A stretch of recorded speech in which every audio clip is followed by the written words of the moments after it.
Hello and welcome to another video on the Grimwood Watch Modding channel. In this video I have a watch box in front of us, and that's always a good thing. And inside this watch box is my very first Vostok Amphibia that I've actually bought for myself. I've had many through the hands to mod and fix, but I've never actually owned one, and I thought I would go for something that was a bit special and a bit out the ordinary for a Vostok. And it's not the case because it's not got that very horrid plastic box. It's actually got a okay-ish cardboard box, but because we actually have a Vostok Amphibia Neptune GMT, and I absolutely love the box. But before we go into the watch, let's see what we actually get in the box. Well, we get the watch, we get a cushion, we also get a tracker joke, as we can see here, which they've actually written the instructions on for the watch. We also get a second tracker joke, which is the movement in Russian. I can't speak Russian, so that's going out there. And we've also got some spare links in there for the torture device that they call a bracelet.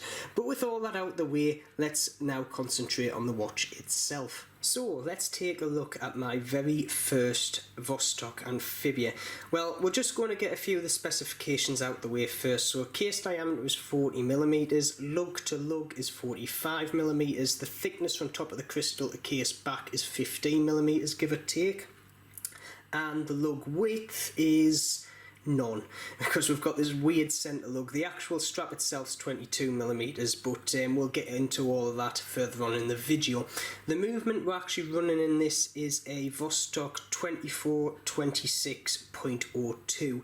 Basically it's exactly the same as the 2416, but they've obviously bolted on that 24-hour/GMT hand and moved the seconds to its own sub-dial. And all in all, it is a very lovely piece. It's also 200 metre water rated, so obviously a full-on dive watch with that screw-down wobbly crown. So with all that out the way, let's get a bit more detail on why I actually like the engineering behind the Vostoks. So the big thing for me with the Vostoks is actually the simplistic but yet very clever engineering that's gone into them. And the whole philosophy behind it is the Russian government basically give two designers a pile of specifications that they had to meet for basically a military spec watch. And they were obviously on a budget because they didn't have loads of money to spend, but they wanted a watch that was rugged, reliable and could do the job. And basically the amount of design features that's in this watch to basically do that is phenomenal, such as we have a domed acrylic crystal on here which they've put in, and that there's a calculation that's been done on this, so the further it actually goes down in depth, it actually increases the rating of the watch, because the more pressure that you apply on the top of this crystal applies more pressure onto the seal, making it more water resistant. Calculation that's pressure over area, so obviously the more pressure you've got over there to the area means more force putting down. The same is also true for the back. The case back is a two-piece case back, so we've got the centrepiece here which actually goes onto a very thick seal, and then we have an outer kind of retainer ring. Now the good thing about this is it means, one, yet again the case back is influenced by water pressure, so the further you go down the more pressure is applied onto the case back, that then applies onto the seal. And because basically this case back is separate from the actual threads, this can actually move and press onto the seal. The other advantage is you can unscrew this case back, and because you're not basically putting a rotational force on the seal to put it in shear, this seal can be used over and over and over again without the worry of basically wrecking the seal. So yet again, cheapness and also very good engineering. And the last one that I like is the infinite wobbly crown. And yet again, simple, you have to pull it out for the clutch to engage, and when you push it in it just basically freewheels. And the other good thing about this is when it's in this mode, if you did actually whack this, you aren't putting a force straight into the movement to actually destroy it. Instead it's just basically going into wobbling the crown. The first thing that'll hit will be the threads before it actually impacts into the movement to destroy it. And all these little design features were done very cleverly to keep it within a budget. And this is why Russian engineering and design, in my mind, is some of the best in the world. It's such as, take for example the T-32 tank. It wasn't the fact that they were basically way ahead of the engineering advances such as the Panzers and stuff. It was the fact of the Russians knew the engineering they put into it was simple, it was effective, and they could churn them out en masse. And at the end of the day, that's what won most of the battles for the Russians against the Germans. And this watch basically sums that engineering philosophy up very well. So with that quick engineering rant out the way, let's have a deeper look into the aesthetics of this watch. So as always, I'm going to start off at the dial and work my way out. So the dial itself has been accused of being very busy by a lot of other reviewers, but personally I find it quite legible and easy to read. I don't find it busy whatsoever. I find it quite unique and quirky. Now this one is in the black format. There is a white format dial of this, but I thought the black did flow better with the aesthetics of the watch, having obviously that black on the bezel insert, so that's the one I've opted for. The indices going around the outside firstly go 12, 3, 6 and 9, which obviously are numerical, and the rest of them are in bars, as we can see.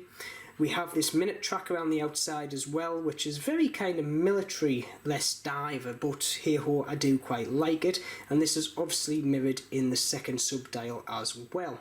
We have the date at the in between the 4 and the 5 o'clock, and in typical Vostok fashion, this is not able to be set on the fly. You literally have to wind your movement around 24 hours to get that to set and day forward. So like me, if you've got a few watches in your collection that you have on rotation, you leave it off the wrist for 2 weeks, you have to rotate 2 weeks worth of time on the watch to get it to the date you want.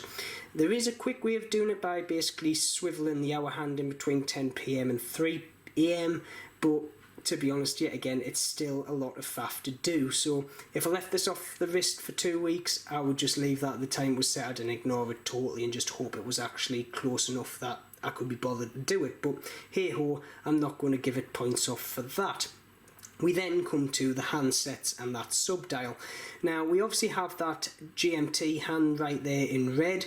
Now I call it a GMT hand, but in all intents and purposes it's just basically slaving off the 24-hour mechanism in here for that date function.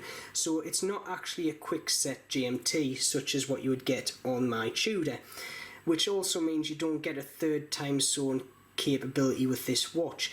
The way you would set the GMT function is basically just moving how many hours ahead or behind you are on your bezel and see where that GMT hand matches up, and that's the way you would get it. It's a very simple way of getting a GMT function on the watch.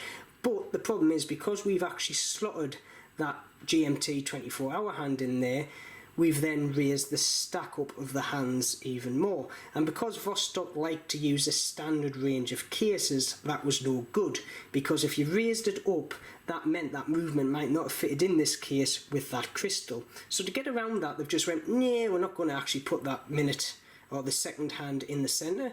We'll jot it off at the 10 o'clock there and just run it off another gear within the movement, which is a very good design philosophy. It means you don't have to worry about anything, you can just use something that's already there in the movement, and it just means you can use a standard case like you do on the rest of your Vostoks.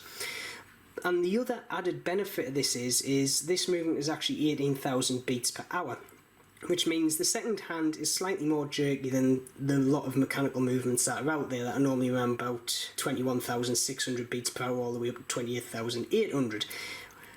Having it on the sub-dial, you don't actually see that, and it still looks quite smooth, so it actually tricks the eye into thinking that is a smoother movement than it is, which is quite nicely done. We then move on from the actual dial itself to the loom. Now the loom on this is poor. I'm not going to even, it's like all Vostoks, the loom is absolutely shocking, and I'll put a quick loom shot of it up now, and as you can see, it lasts no time whatsoever. However, the funny thing is, the GMT hand does actually have, by the look of it, better loom than the rest of the watch. So I don't know if that's actually done separately to the rest of the loom on the watch itself, because obviously the hands themselves will be standard Vostok and they'll be using other variants. The GMT hand won't, so I don't know, it's a nice little quirk though.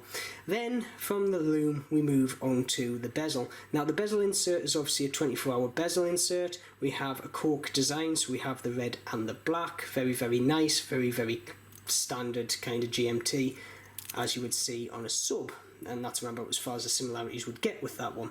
The bezel itself is basically infinite rotation, so we don't have any click mechanism in there as all Vostoks have. It is stiff enough that it won't move easily if accidentally knocked, but it's not too stiff that you can't move it quite easily if you want to adjust your time zone, so that is very, very nice. And the grips on it are just basically these nice bar kind of grip design around the outside as well, easy enough. Case, well, The finishing on it isn't anything to shout home about. It's alright, but there is a few, like these scratches here, these came with the watch. I didn't actually put these scratches on, so they were already there. If I want to improve that, I will polish it myself, but personally, I'm just going to leave it because it's part of the character. Crown, when we're here, we've got that obviously Vostok logo stamped in the top, so that's yet again a nice little touch to have on a watch at this price range. And then we come to the weird lugs.